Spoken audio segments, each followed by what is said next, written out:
something that was so big on my heart, and I was just sharing with these guys, was I had a lot of fear and a lot of anxiety and insecurity. About what?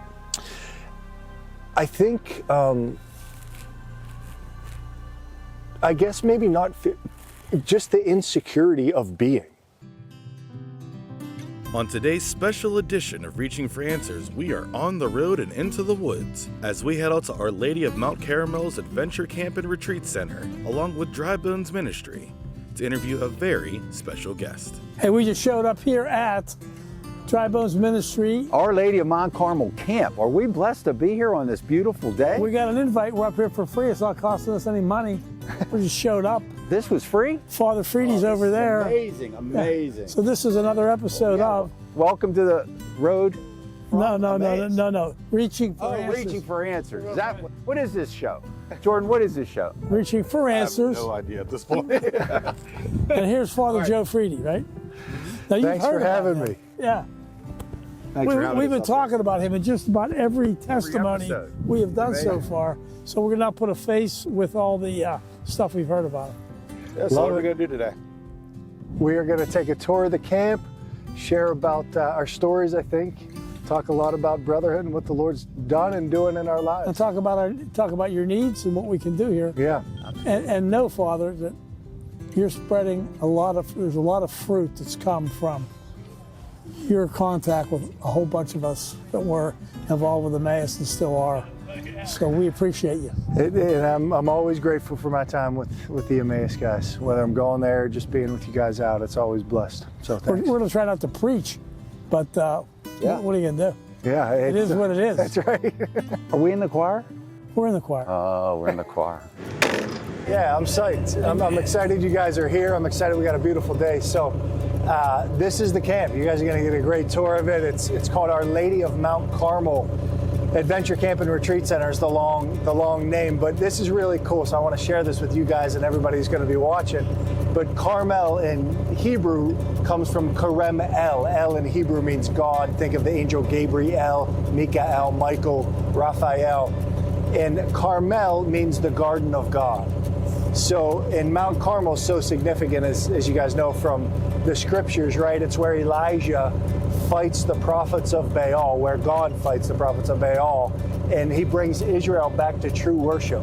So it's really significant. It's also on that mountain range where Elijah gets away from the noise and the clutter of the city that just, fills our lives, fills our own hearts. And he hears the voice of God, not in the drama, not in the big, the lightning and everything else, but in the still whispering wind, right?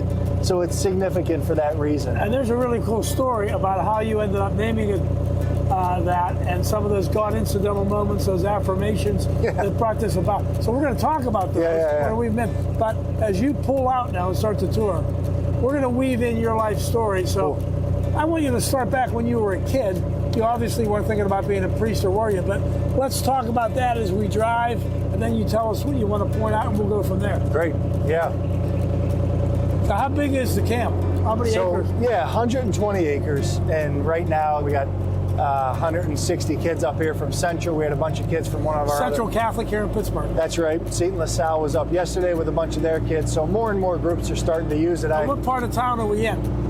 We're in Volant, right, which is close to Westminster. It's on the very edge of the Diocese of Pittsburgh. Its closest town would be Newcastle. And I'm fortunate my assignment is Elwood City. So I'm about, what is it? You've been there 25 minutes from the camp. So it's pretty cool. But 120 acres, and most of it is forest. We got a bunch of buildings, but the road what we're driving on now is it's the lower road. This isn't the road from Emmaus, is it? Yeah. It's similar to the road from Emmaus. It could be. All right. It's definitely rocky enough to be the road from Emmaus. Yeah. And you're going to have to bear with us on the vibration. Yeah. But this is the coolest place on the planet. Take whatever medicine you take for going on the ocean. There we go. But yeah, it's a fun, this is just the best road to me because we're really getting into the woods, but this is really cool. I don't know if you guys fish at all, but I grew up at South Hills, with your son, Bethel Park. I grew up farm fishing in Peters Township, big bass sitting up there, but this is trout. So we're going to see the Neshannock Creek is one of the best trout streams in western Pennsylvania. They just so happen to stock it about a quarter-mile north in the town of Volant. And so all the fish end up on our property, which is, I didn't buy the camp because it's great fishing. I think you did. I don't know.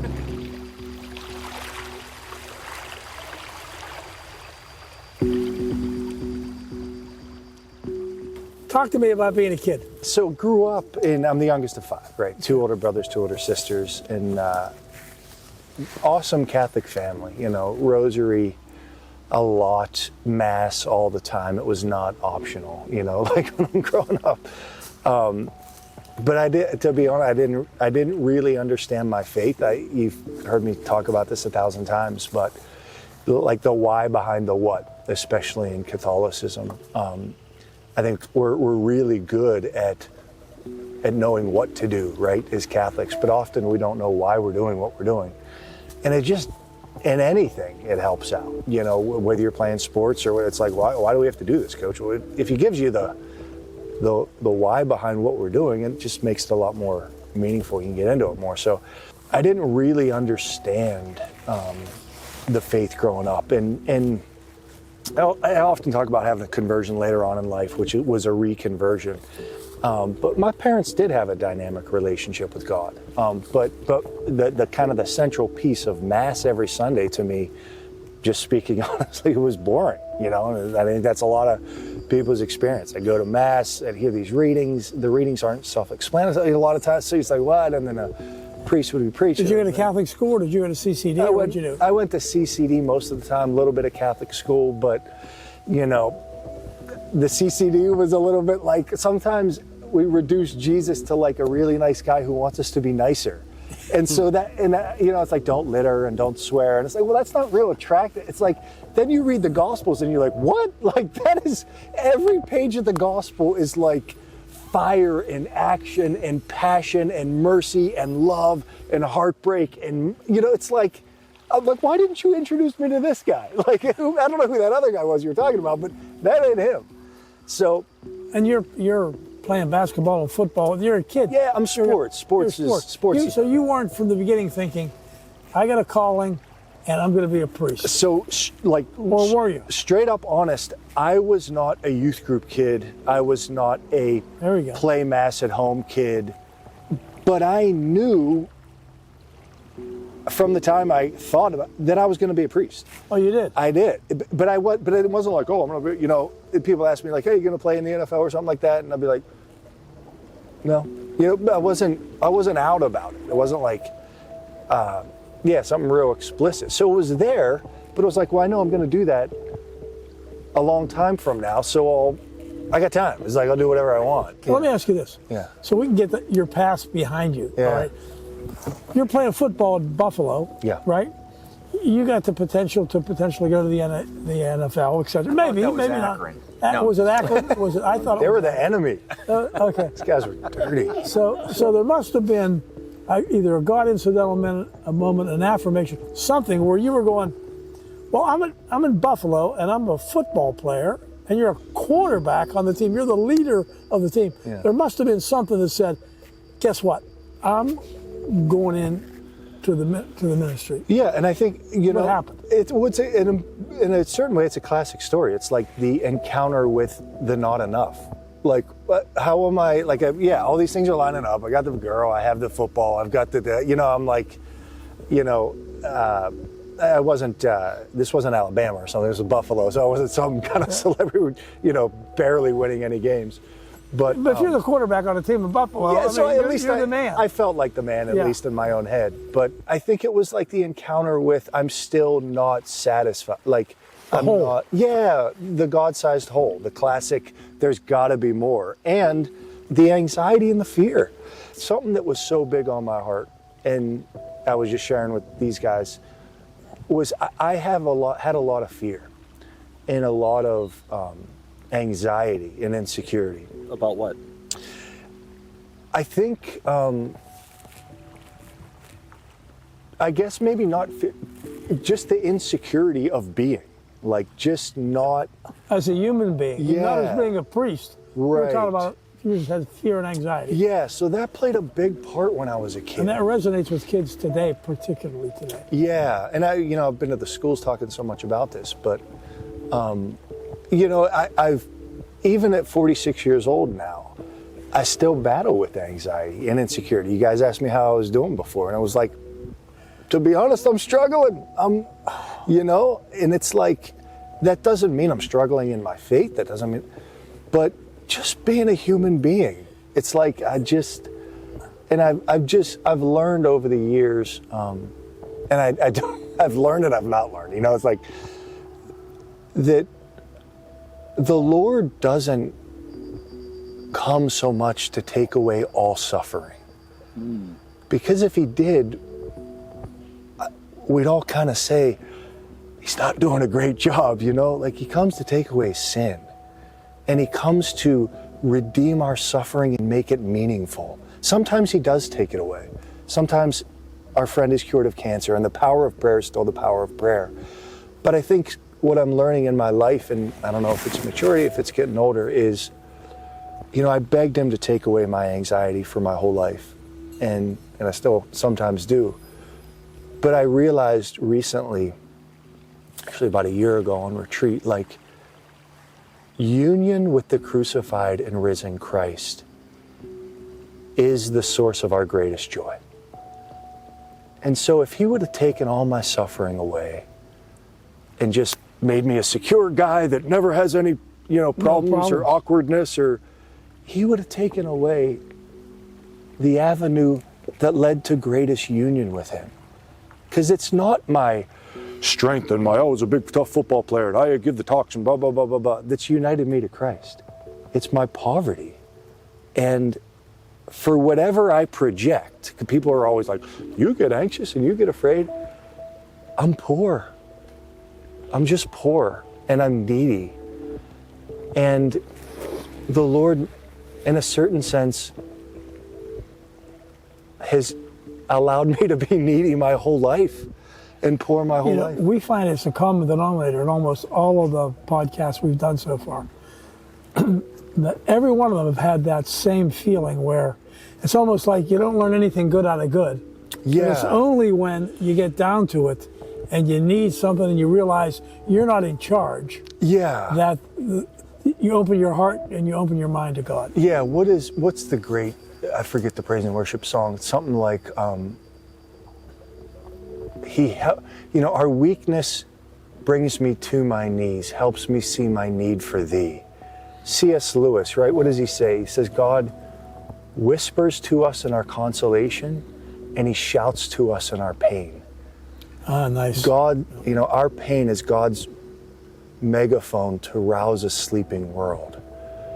It's like, it's a lot easier for me to crawl into the chapel and to be on my knees when I'm hurting. When I'm doing well, it's like, I'll touch base with you, God. Yeah, I'm kind of good. Yeah.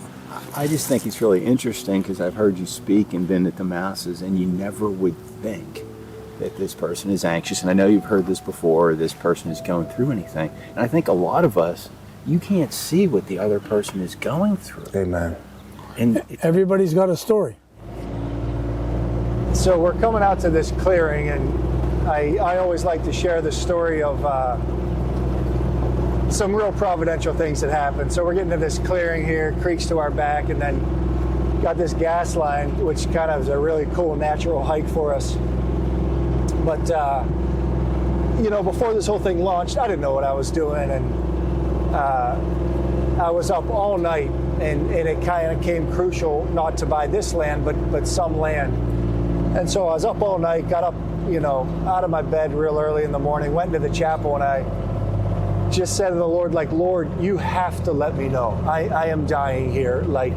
Do you want me to buy land? Do you want me to buy this land? Did you know about this land at the time you were praying? I knew about it, but I wasn't set on it.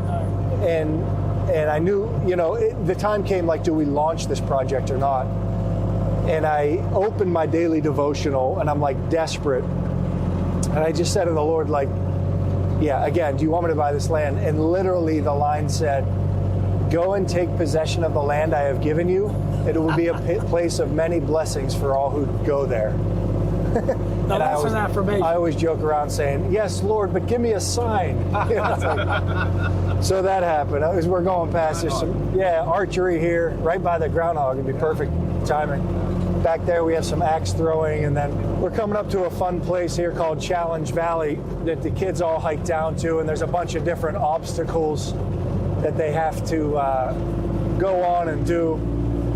So I'll continue with the providence, but it was like, okay, I know we have to buy land, but Lord, is it Volant or is it somewhere else? Is it Volant or somewhere else? I had visited about 15 properties as potential properties for us to buy.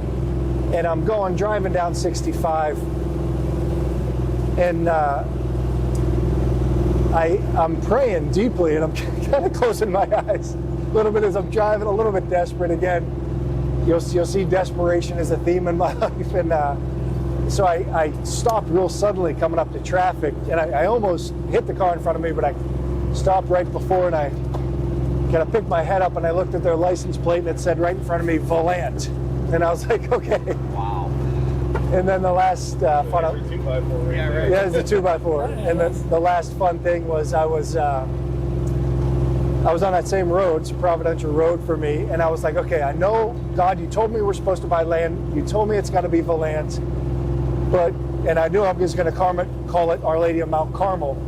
So I was saying, Lord, but can we build at Carmel? Because I knew we had to build, I knew there had to be construction. Can we build at Carmel? And I again stopped for a traffic light, and a truck pulled up next to me, and I'm not obviously making this up. I looked to the truck on the right side, and on the side of the truck it said Carmel Construction. Oh, come on. The exact same, Carmel. And that's not right. That's not God winking. That is being hit in the face with a 2x4. And when he has somebody kind of as slow and as doubtful as me, I think he sometimes gives clear signals. So then what's the big switch moment? Is there an affirmation? Is there something like the Mount Carmel license plate? So I said, God, I need good Catholic fellowship. I don't even know what fellowship meant. I was like, I need that. I think that means friends. Sounds good. Sounds good. So I'm walking out of church one day. Here's your God moment. What? The God moment, my God moment. What I'm looking for. That you're looking for. So I'm walking out of church. 2 weeks I had been asking the Lord, not crazy, but Lord, I need good Catholic fellowship, using that exact phrase. And a girl taps me on the shoulder, who's now a good friend of mine named Janelle, 20 years later. She taps me on the shoulder, and I kind of turn around. I was there by myself, didn't know anybody. And she says, excuse me. And I'm like, yeah. She's like, are you interested in good Catholic fellowship? No. And I was like, yes, I am. Wow. So that was the moment. There we go. That was it. So then I was like, when she said that phrase, I was like, this is impossible. Impossible coincidence. Come on. So we can wrap it up right now because we got what we need. Yeah, that's all we need. We don't need anything else. Yeah. This has been great. So go ahead. So then was a girl named Janelle, who's now married with a bunch of kids, lives in Buffalo, and there was a great group of people. So she introduced you to. She introduced me to this great group of friends, and it was in getting people who were faithful. I'd never met 22, 21, 23-year-old kids who were super faithful and loved the Lord and really fun and cool to be around. And I'm like, this is an answer to prayer. And that was a huge game changer for me. So the starting the football thing, getting to meet these friends. My buddy Dre was a wide receiver, ended up playing for the Chicago Bears. They would put us up in a hotel. So me and Dre used to get nervous before practice, and I did too. So we'd listen to Yolanda Adams, and there's this great gospel music, and we'd pray. And so the football thing, the praying with Dre thing, the friends, something's going on, and it's changing my life. It's like, was it coincidence that I roomed with Dre? It wasn't. It's God's providence that I roomed with Dre. So he was a huge influence on my conversion as well. Most of the time when we're doing these interviews, right, these podcasts, people can't put their finger on that walk that you just went through. This happened, led to this, to the friends, led to this. And that's what we're trying to get across to everyone. If you want to have that feeling, be open to those situations.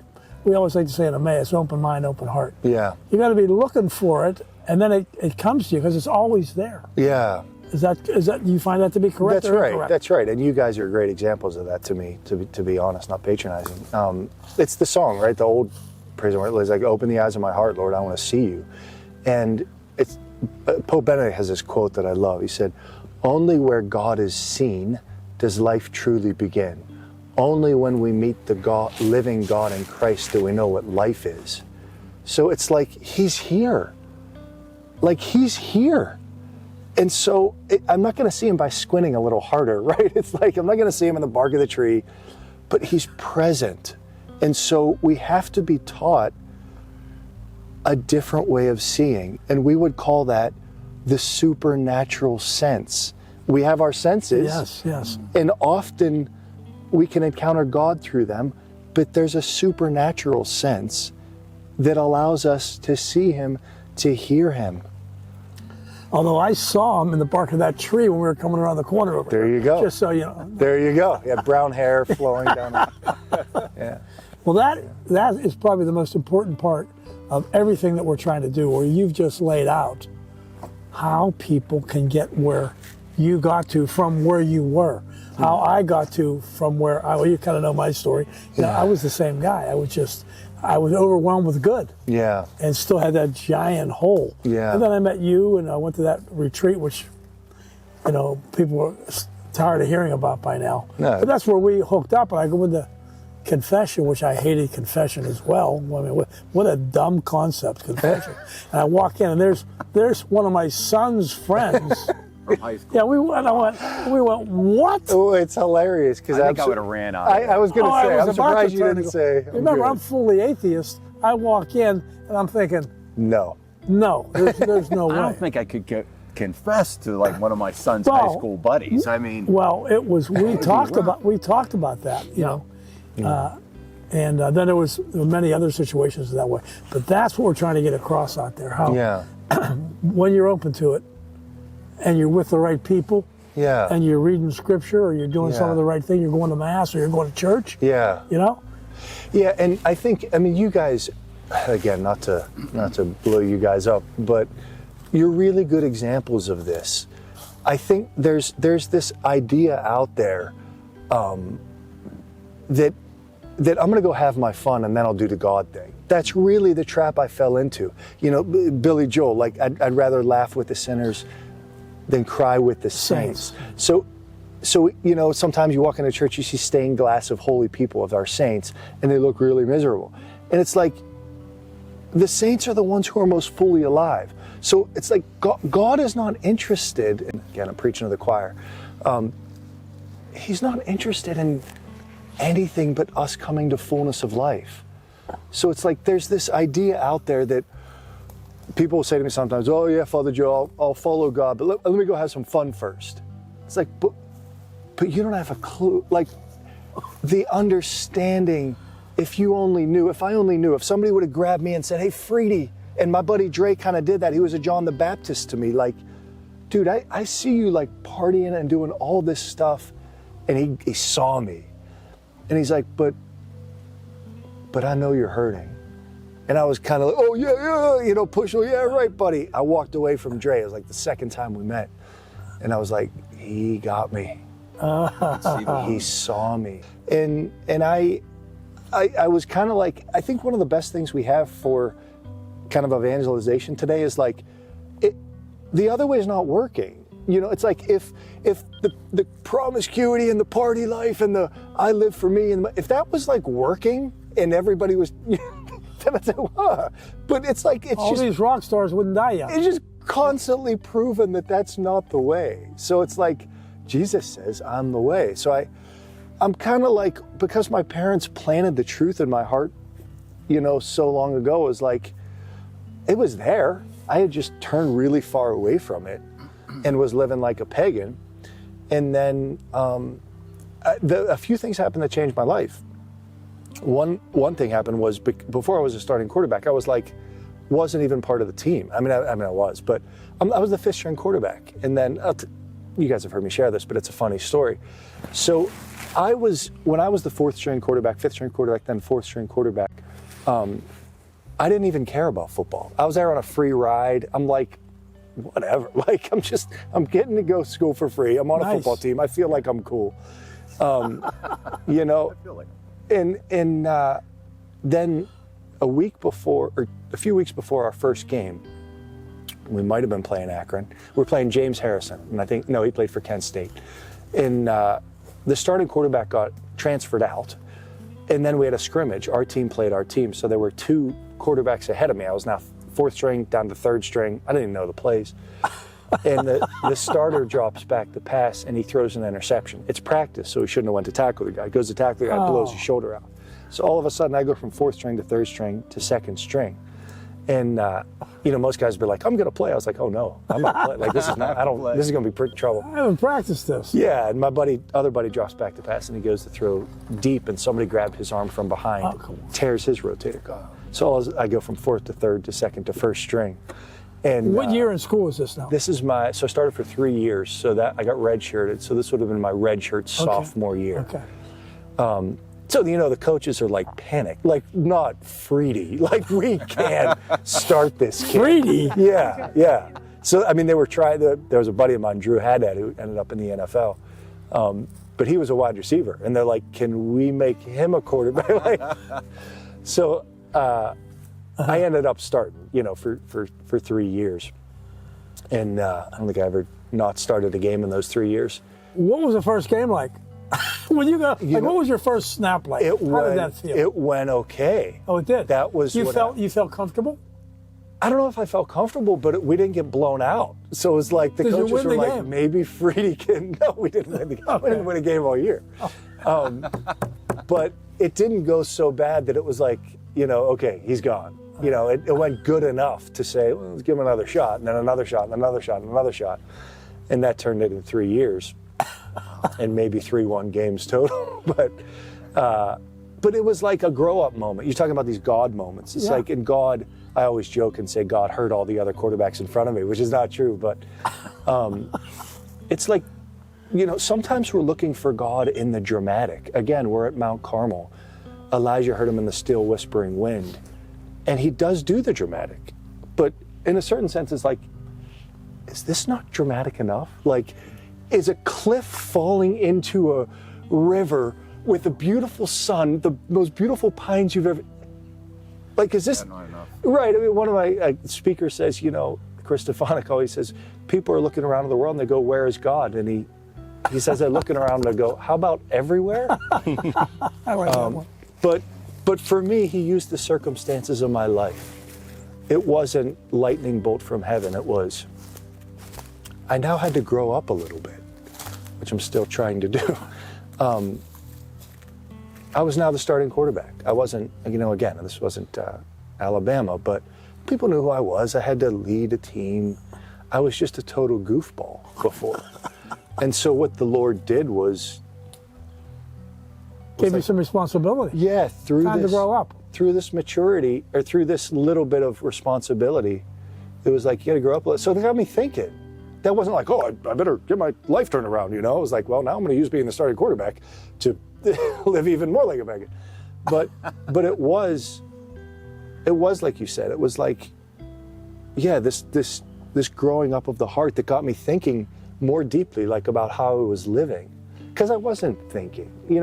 I think a lot of times in our high schools and our colleges, part of the job is just to get us to think like, is this really the right way to go? Is this a fulfilling life? Because we just start living, and like the stream right here, the stream of our culture right now is not leading to virtue, especially in college. So it's like you jump in the stream and you're going to be led a certain way, and that was me. This is a great tree up here. The kids call this the hugging tree, because the little ones always love so much to see. How many kids does it take to get around the tree? Angela, why don't you get out here and hug the tree? We'll take a video. We'll take a video of you hugging the tree. George Washington probably hugged the tree. Look at Angelo. He's hugging the tree. The hugging tree. We need a few more huggy, Angelo. You gotta love the tree. You're a regular Disney princess. That was beautiful. Goodbye, hugging tree. Goodbye. Grab onto your bar here. This will be a fun one. Hang on. Nice.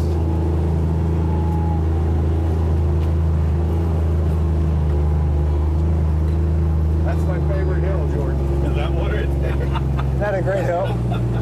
This thing's a tank. Yeah, I'm glad I'm old. I don't have to apologize for peeing myself. It's just part of the deal. Part of it, right? Getting into God's creation, right? I mean, the fun thing is when God created us, He put us in a garden. So it's like we always kind of wonder, why do we love nature so much? Why do we love getting back into gardens, and why is that something so important to us? Just, it's kind of in our DNA, right? So when you're getting back into the nature and woods, I mean, not to be too theological, but it's like we're kind of getting back in touch with the natural environment we were created in. So all these, Bob, you were talking about, the different groups that have helped us out. This was a men's group from St. Aidan, St. Alphonsus that put these Stations of the Cross in, and we do very much rely on volunteers. We rely on people like yourself, people like Angelo that have different gifts. So we always need people. We need benefactors, obviously, but we really exist on volunteers, different groups coming up. So yeah, if anybody has a group that ever wants to come up, you want to do a retreat, obviously, but you want to do a work day and a retreat. Just had 35 guys from my parish come up, and they just did so much good work here. What's the maximum you can accommodate? You can sleep. If you're doing a sleepover. Yeah, inside you can sleep in bunks 75, but you can sleep more than that if you bring some sleeping bags and stuff. So this is really cool out here. A really neat space for prayer is we have these lean-tos. So this is Eagles Landing. What's the story here, Father? Yeah, so I'm not quite sure. These were lean-tos that they were using before, but what we love to do, use these, is hike out here in the summer, and then as it's getting dark, so have mass out here, and then dinner over the fire. Really cool. And then we've used these for Eucharistic adoration. So bring the Lord out, candles everywhere, fire going, guitar in the back, and it's just really glorious, and then everybody kind of packs up and Oh, bet. walks back that night. You walk back. Walk back. How far is the walk back? Not too far. Not too far. Less, I don't know, a few, quarter mile, half mile. Oh, that's cool. Maybe half mile. Oh, the walk back must be. A lot happens on the walk back. Yeah, everybody's processing heads, everything. yeah, processing it all. And that's the cool thing. It's like the time, it was a little bit like you guys were saying, getting here. You kind of decompress, you get a chance to share a little bit. So what happens is we go have these experiences. We call it adventure catechesis, right? So you're having fun and you're learning. But then you have a little time to walk to the next thing or do the next thing, and you're kind of processing what's going on, and that's when friendships starting to form and the kids getting to know each other, and so a lot of community happens when it doesn't feel like you're doing anything. It's like it happens. You're doing everything. Yeah, because look, we don't have our phones. We're just talking. We're just being kids. We're getting into the woods, And you just don't have kids here. You have adults. Yeah, adult groups. Yeah, any group. We have so many coming right now. It's been awesome. How you doing for capital? We're poor. You can always use more, right? Yeah, we're poor.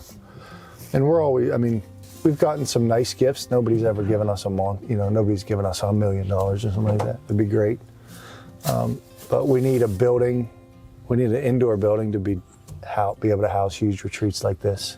It'd be helpful if there was a contractor that wanted to build a building, help Yeah. out in that way. Yeah, so many people have stepped forward to help, and we're always, that's, as you guys know, retreat centers and camps aren't money makers. Nobody's in this for the money.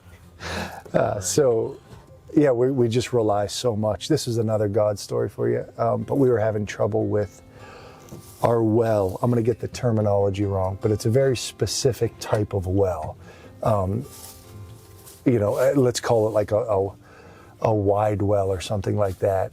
we were having trouble with one of the wells, or it needed inspected, and we needed a structural engineer. And I'm like, okay, how do we get a structural engineer that has a specialty in wide wells? Whatever.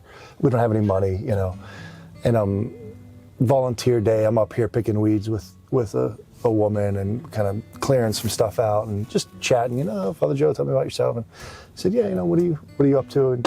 And she says, I'm still working. I said, that's great, what do you do? And she says, I'm a structural engineer with a specialty in wide wells. Like, not kidding. Like, the exact, that was the wrong term, but it was the exact thing we needed. I'm like, you don't say, like, I'm going to need you. So, of course, she helped us out.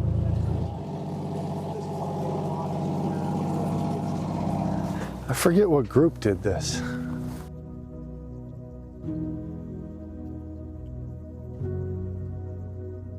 Ready, get in there. Ready? 1, 2, 3. There it is. Get it up. Oh. Holy cow. Man, Special. that puts so much more into perspective. So what's it say here? It says Luke 9:23 is the scripture. And he was saying to them all, if anyone wishes to come after me, he must deny himself and take up his cross daily and follow me. And boy, that's the story right there, isn't it? Yeah, it's powerful. Even the John 15:35, greater love has no man than this. The idea of the group of guys that did this is, and to be honest, I've never really come over here and spent time with this, but it's powerful, isn't it? No, it's really powerful. And I wonder if it's in the dimensions of what they believe was the original cross, because this brings whole new meaning to me today of falling 3 times. Right. What it was like when Simon of Cyrene went to help. Can you imagine? He's in the crowd, laying here, this cross is laying down. He comes in, And they make him. and they make him carry the cross. And that's another story of working together. That's another one of the same theme we're talking about, right? Yeah, It's just amazing to see, like, the weight of it took us to get it up. right. Yeah, we think about the cross We like, could- so we what? didn't even pick it up the whole No, way. no, Pick it no. up the whole way, No. and Can you to do imagine that dragging that thing along? And how high he was off the ground. And what you said, Jordan, and you're getting whipped and belittled and spit. Right. And you're fully naked. In those days, you were fully naked. There was a loincloth. It was shame. Still being, Yeah, whoever did this is, man, you got to have whole lessons around this floor. Yeah. Yeah, I didn't realize it till I came over today. That's about as powerful as it gets. Yeah. You don't realize that somebody's helping you. You ready? Let's go. 1, 2. Wow. You got it.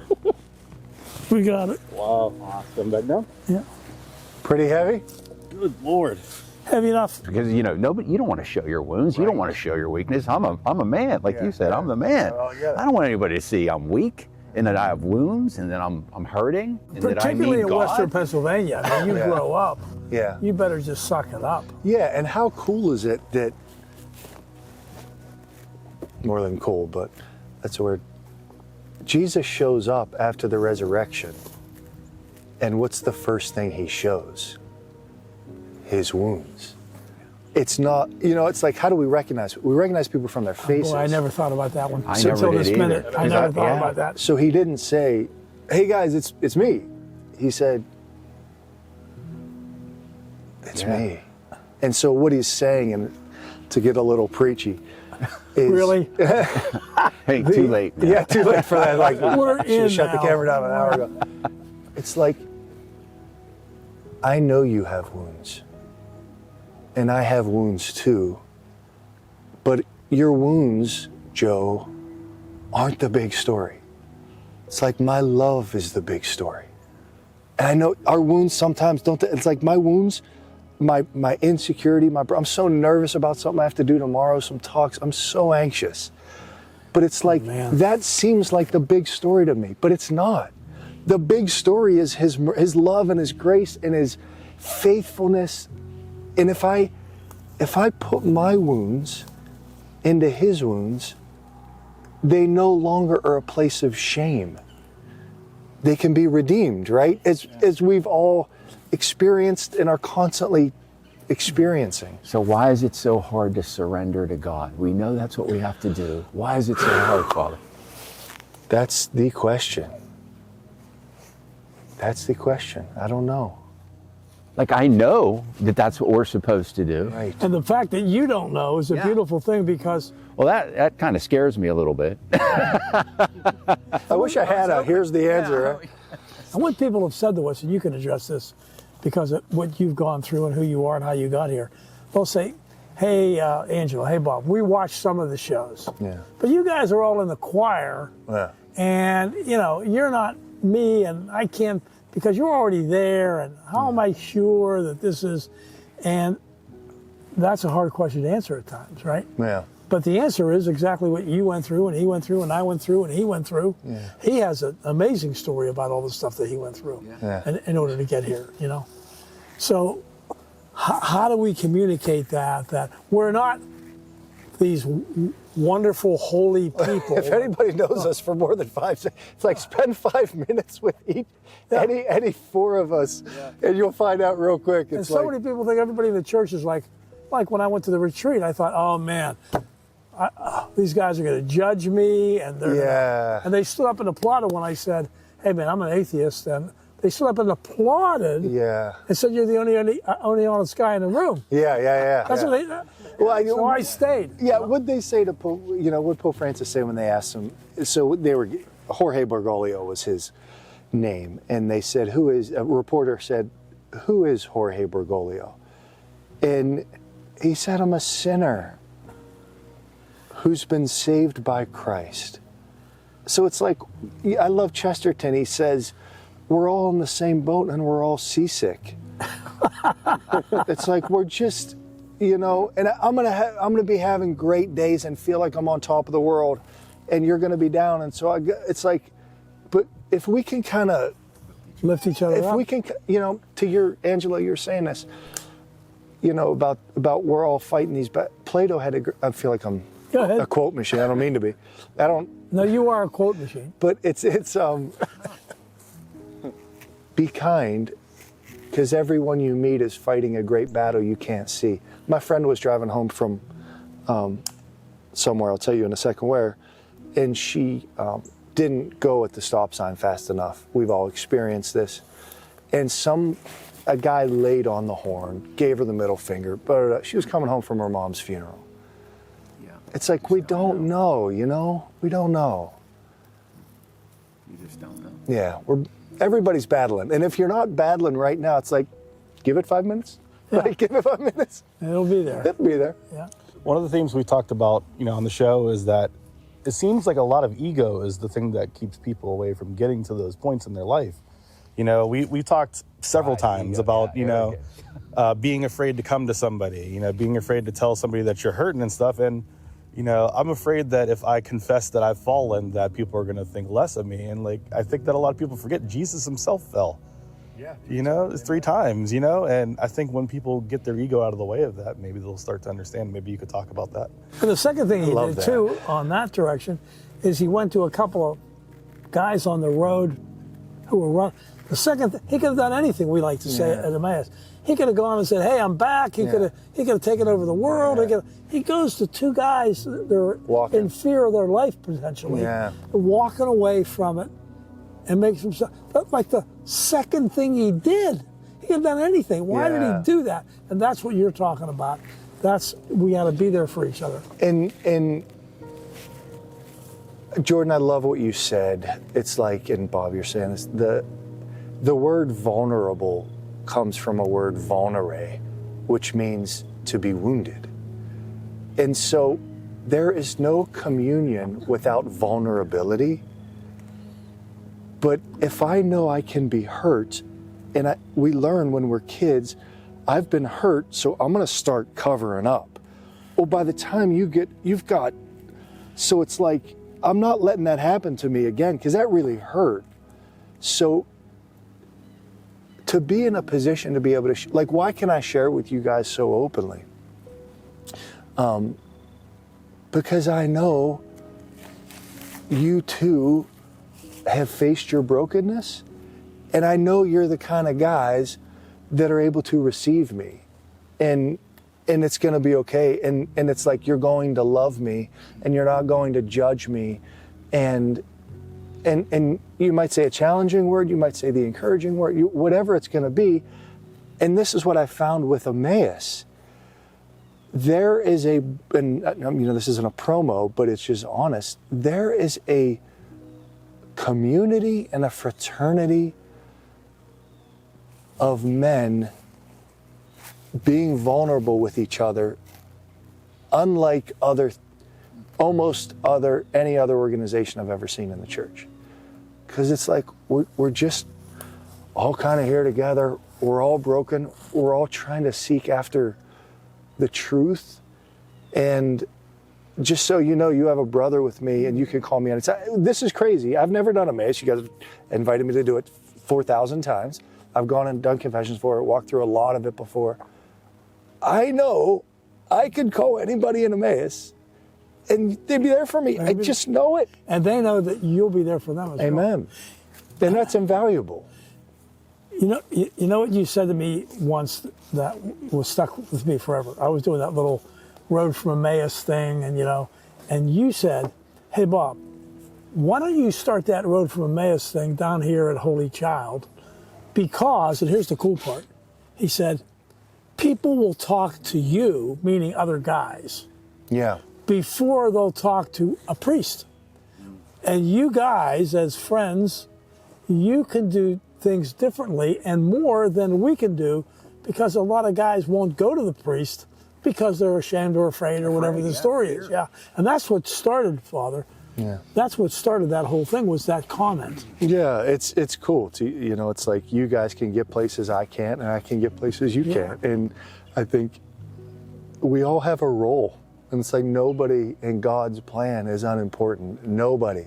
Pope Leo is not more important than me or you or anybody else. There's a very, different responsibility. That's true. But if I don't play the role that God has given me to play, nobody else. It's unique to me.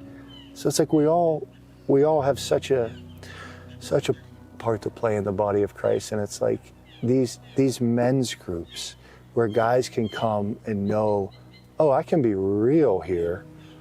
It's just, I get together with guys every Saturday. Open and honest. Open and honest. It's awesome. And nobody's going to ridicule you for it. In fact, they're going to invite it, because that's the way they get their self out as well, right? And isn't life it's like life is, not obviously the whole point of what we're talking about is that we don't have it all together, but life is kind of too short. Like, wait, I have one life, and I'm going to spend it kind of putting on airs.